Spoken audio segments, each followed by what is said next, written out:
আপোনালোকে সকলোৱে জানে যে অসমৰ আটাইতকৈ অকমান্য বিধায়কজনৰ নামে ভাস্কৰ শৰ্মা আৰু মাৰ্ঘেৰিটাত আমি ৰাহুল চেত্ৰী প্ৰজেক্ট কৰিছোঁ। 2026 চনত আমি এইবাৰ বিজেপিক পৰাভূত কৰিবৰ কাৰণে সংকল্প লৈছোঁ।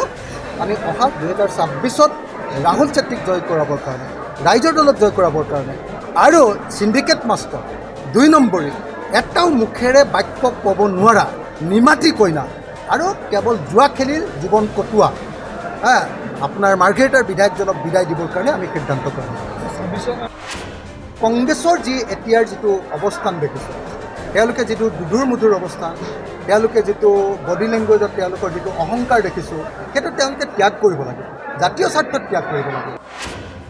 যে ৰাইজৰ দলে এলায়েন্স বিচাৰে, বিৰোধী ঐক্যমঞ্চটো বিচাৰিছিলে, বিচাৰে আৰু ভৱিষ্যতেও বিচাৰিব। কাৰণ বিজেপিক প্ৰতিহত কৰাৰ কাৰণে আটাইতকৈ ডাঙৰ মেজিকটোৱে হ'ল এলায়েন্স। আমি দেৱব্ৰত শইকীয়া আৰু গৌৰৱ গগৈৰ কালি আৰু পৰহিৰ বক্তব্যৰ পৰা আকৌ এবাৰ নিশ্চিত হৈছোঁ যে আজিৰ দিনটোলৈকে কংগ্ৰেছে আচলতে এলায়েন্স কৰিবৰ কাৰণে প্ৰস্তুত হোৱা নাই। যে এলায়েন্সৰ কথা আমাক সুধি লাভ নাই, আমি এলায়েন্সৰ পক্ষত। এলায়েন্সৰ কথা আপোনালোকে কংগ্ৰেছক সোধক, আপোনালোকে এলায়েন্সৰ কথা গৌৰৱ গগৈক সোধক। সেই বিৰোধী ৰাজনৈতিক দলবিলাকে আটাইয়ে এলায়েন্স বিচাৰে। মই ভাবোঁ যে অসমৰ খুব কম সমষ্টি আছে য'ত পুৰুষসকলে প্ৰতিনিধিত্ব কৰিব পাৰে। গতিকে তেনেকুৱা এটা সমষ্টি হ'ল মাৰ্ঘেৰিটা। বজালোঁ আজিৰ পৰা ইতিমধ্যে আমাৰ 13খন আঞ্চলিক কমিটি গঠন কৰা হৈ গ'ল আৰু এতিয়া আজিৰ পৰা আমি বুথ কমিটিবিলাকৰ কাম আৰম্ভ কৰিম আৰু কিছুদিনৰ ভিতৰত 2 মাহ 3 মাহৰ ভিতৰত আমি বুথ কমিটিবিলাকৰ কাম শেষ কৰি দিম আৰু 3 মাহৰ ভিতৰত আমি ইলেকশ্যনত যাতে যিকোনো সময়তে খেলিব পাৰোঁ তাৰ কাৰণে মাৰ্ঘেৰিটা সমষ্টিত আমি প্ৰস্তুতি ল'ম। মই ভাবোঁ যে অসমৰ খুব কম সমষ্টি আছে য'ত পুৰুষসকলে প্ৰতিনিধিত্ব কৰিব পাৰে। গতিকে তেনেকুৱা এটা সমষ্টি হ'ল মাৰ্ঘেৰিটা। গতিকে গোৰ্খা সমাজৰ এজন আটাইতকৈ অগ্ৰণী লিডাৰ ৰাহুল চেত্ৰী, উদীয়মান লিডাৰ, তেওঁক যদি প্ৰাৰ্থিত্ব নিদিওঁ আমি কাক দিম? গতিকে ৰাইজৰ দলে গোৰ্খা সমাজৰ এজন উদীয়মান লিডাৰ, ছাত্ৰ নেতা, উদীয়মান নেতা, তেওঁক আমি এনেকৈ প্ৰাৰ্থিত্ব প্ৰদান কৰিছোঁ, প্ৰদান কৰিম আৰু তাৰ কাৰণে তেখেতক আজি প্ৰজেক্ট কৰিবৰ কাৰণে আজিৰ সভাখন আয়োজন কৰা হৈছিলে আৰু আজিৰ সভাৰ পৰাই ৰাহুল চেত্ৰীয়ে মাৰ্ঘেৰিটা সমষ্টিত কাম কাজ আৰম্ভ কৰিব আৰু 2026 চনত আমি ৰাহুল চেত্ৰীক বিধায়ক হিচাপে পাব খোজোঁ। ৰাইজে আজি সকলোৱে সংকল্প লৈছে, শপত লৈছে যে এইবাৰ আপোনাৰ বিজেপিৰ বিধায়কজনক যিকোনো প্ৰকাৰে পৰাজিত কৰিব আৰু ইয়াত ৰাইজৰ দলৰ বিধায়কক জয়ী কৰা হ'ব। মানে মই এটা কথা স্পষ্ট কৰি দিওঁ যে ৰাইজৰ দলে এলায়েন্স বিচাৰে, বিৰোধী ঐক্যমঞ্চটো বিচাৰিছিলে, বিচাৰে আৰু ভৱিষ্যতেও বিচাৰিব। কাৰণ বিজেপিক প্ৰতিহত কৰাৰ কাৰণে আটাইতকৈ ডাঙৰ মেজিকটোৱে হ'ল এলায়েন্স। কিন্তু আমি দেখিছোঁ যে গৌৰৱ গগৈ বা কংগ্ৰেছে এলায়েন্সটোৰ পক্ষত অৱস্থান লোৱা নাই। তেওঁলোকে কেতিয়াবা হেহু নেহু কৰে, কেতিয়াবা তেওঁলোকে দুৰ্বল্যমান অৱস্থাত থাকে আৰু কেতিয়াবা তেওঁলোকৰ বক্তব্যৰ পৰা আমি বুজিব পাৰোঁ যে তেওঁলোক কোনোপধ্যে এলায়েন্সৰ পক্ষত নাই। আমি দেৱব্ৰত শইকীয়া আৰু গৌৰৱ গগৈৰ কালি আৰু পৰহিৰ বক্তব্যৰ পৰা আকৌ এবাৰ নিশ্চিত হৈছোঁ যে আজিৰ দিনটোলৈকে কংগ্ৰেছে আচলতে এলায়েন্স কৰিবৰ কাৰণে প্ৰস্তুত হোৱা নাই। কিন্তু ৰাইজৰ দল আৰু অন্যান্য দল, ৰাইজৰ দল, অসম জাতীয় পৰিষদ, CPI, CPM, CPIML, APSLC, এই আটাইবিলাক ৰাজনৈতিক দল, আমি বিৰোধী ৰাজনৈতিক দলবিলাকে আটাইয়ে এলায়েন্স বিচাৰে।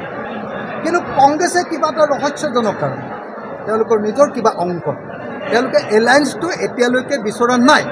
সেইকাৰণে মই আজিকালি এলায়েন্সৰ কথা সুধিলেই আপোনালোকক সদায় এটাই কথা কওঁ যে এলায়েন্সৰ কথা আমাক সুধি লাভ নাই, আমি এলায়েন্সৰ পক্ষত। এলায়েন্সৰ কথা আপোনালোকে কংগ্ৰেছক সোধক, আপোনালোকে এলায়েন্সৰ কথা গৌৰৱ গগৈক সোধক। গৌৰৱ গগৈ এলায়েন্সৰ পক্ষত এতিয়ালৈকে অৱস্থান লোৱা আমি দেখা নাই।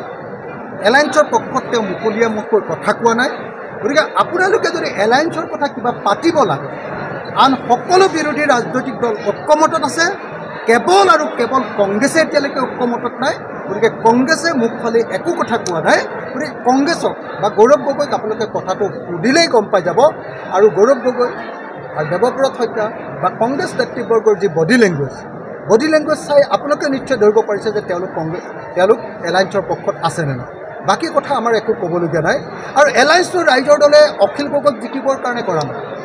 দেৱব্ৰত শইকীয়াই কৈছে যে 4টা 5টা সমষ্টিতে শিৱসাগৰ আৰু আপোনাৰ কি কয় আমাৰ চৰাইদেউ দুইটা জিলাতে শিৱসাগৰ আৰু চৰাইদেউ দুইখন জিলাতে 5টা বিধানসভা সমষ্টিতে তেওঁলোকে নিৰ্বাচন কৰিব।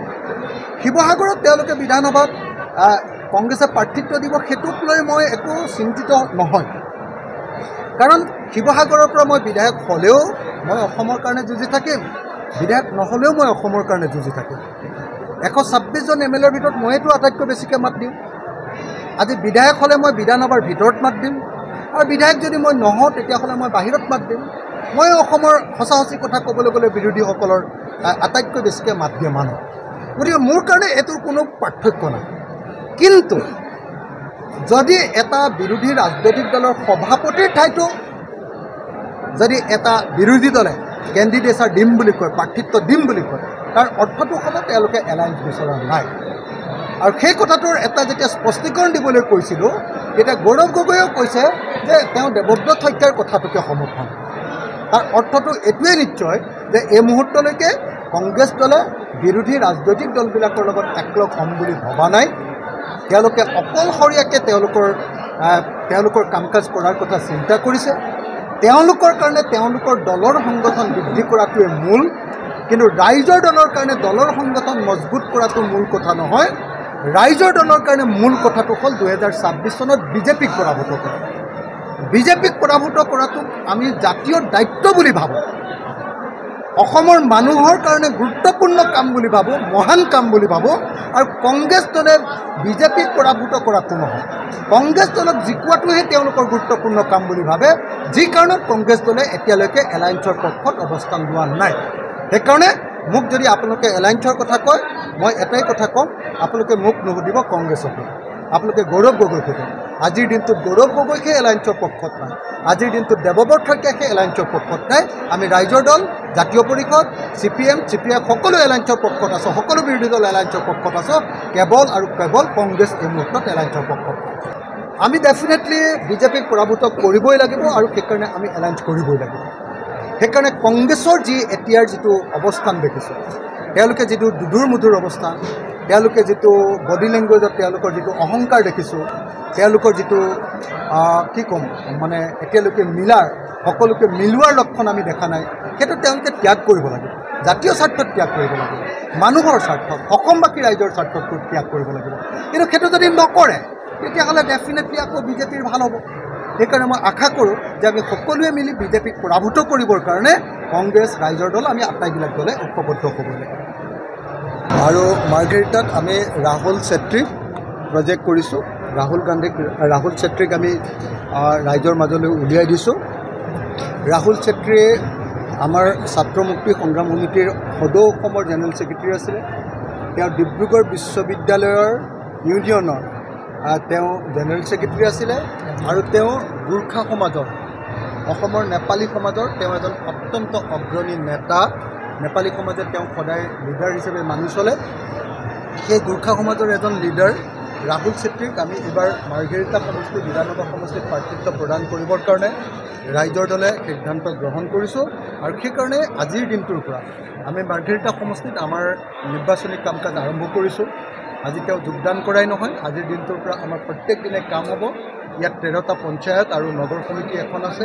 এই 13টা পঞ্চায়ত আৰু নগৰ সমিতিতে কাম কাজ কৰিবৰ কাৰণে আমাৰ ৰূপম ঘোষৰ নেতৃত্বত ইয়াত কাম কাজবিলাক আৰম্ভ হৈ গৈছে। ইতিমধ্যে কাম কাজ আমি আৰম্ভ কৰিছোঁ, আৰু 2026 চনত আমি ইয়াত বিজেপিক পৰাভূত কৰিম। আপোনালোকে সকলোৱে জানে যে অসমৰ আটাইতকৈ অকৰ্মণ্য বিধায়কজনৰ নামে ভাস্কৰ শৰ্মা। আপোনালোকে সকলোৱে জানে যে অসমৰ আটাইতকৈ দুৰ্নীতিগ্ৰস্ত 2 নম্বৰী চিণ্ডিকেট মাষ্টাৰজনৰ নামে ভাস্কৰ শৰ্মা। আপোনালোকে সকলোৱে জানে যে অনবৰতে জনতাৰ কথা নহয়, অকল নিজৰ জুৱা খেলাৰ কথা ভাবি থকা MLAজনৰ নামে হ'ল। আপোনালোকে সকলোৱে জানে যে মাৰ্ঘেৰিটা সমষ্টিৰ বিধায়কজন। সেই মাৰ্ঘেৰিটা সমষ্টিৰ বিধায়কজনক এইবাৰ আমি যিকোনো প্ৰকাৰে মাৰ্ঘেৰিটাৰ পৰা আমি খেদিব লাগিব। মাৰ্ঘেৰিটাত আমি এজন নতুন পুৰুষ, শিক্ষিত পুৰুষ, জনা শুনা ল'ৰা, আৰু অসমৰ প্ৰত্যেকটো জাতি, ইয়াত ট্ৰাইবেলসকল আছে, ইয়াত টাইসকল আছে, ইয়াতে আপোনাৰ দেউৰীসকল আছে, ইয়াতে ৰাভাসকল আছে, ইয়াতে নগাসকল আছে, ইয়াতে অসমৰ আটাইতকৈ আদিপুৰুষ চিংফসকল আছে। ইয়াতে বাঙালীসকল আছে, ইয়াতে গোৰ্খাসকল আছে, ইয়াতে আহোমসকল আছে, ইয়াতে ৰাভাসকল আছে, ইয়াতে অসমৰ আদি পুৰুষ মৰাণ আৰু মটকসকল আছে, ইয়াতে আদিবাসী চাহ জনগোষ্ঠীৰ লোকসকল আছে, প্ৰত্যেকটো জনগোষ্ঠীৰ লোকক, ইয়াতে মুছলমান লোক আছে, সকলো মানুহকে আমি ঐক্যবদ্ধ কৰিম। 2026 চনত আমি এইবাৰ বিজেপিক পৰাভূত কৰিবৰ কাৰণে সংকল্প লৈছোঁ আৰু সেই সংকল্পৰ অংশস্বৰূপে আজি আমি প্ৰথমখন ৰাজনৈতিক সভা ইয়াত অনুষ্ঠিত কৰিছোঁ। ৰূপম ঘোষৰ নেতৃত্বত আমাৰ ইয়াত কাৰ্যকলাপ, আমাৰ সমষ্টি কমিটিৰ নেতা হিচাপে আমি ৰূপম ঘোষক ইয়াতে ঘোষণা কৰিছোঁ আৰু প্ৰাৰ্থী হিচাপে আমি ৰাহুল চেত্ৰীক ঘোষণা কৰিছোঁ। আমি অহা 2026ত ৰাহুল চেত্ৰীক জয় কৰাবৰ কাৰণে, ৰাইজৰ দলত জয় কৰাবৰ কাৰণে আৰু চিণ্ডিকেট মাষ্টৰ 2 নম্বৰী এটাও মুখেৰে বাক্য ক'ব নোৱাৰা নিমাতী কইনা আৰু কেৱল জুৱা খেলি জীৱন কটোৱা আপোনাৰ মাৰ্ঘেৰিটাৰ বিধায়কজনক বিদায় দিবৰ কাৰণে আমি সিদ্ধান্ত কৰিম।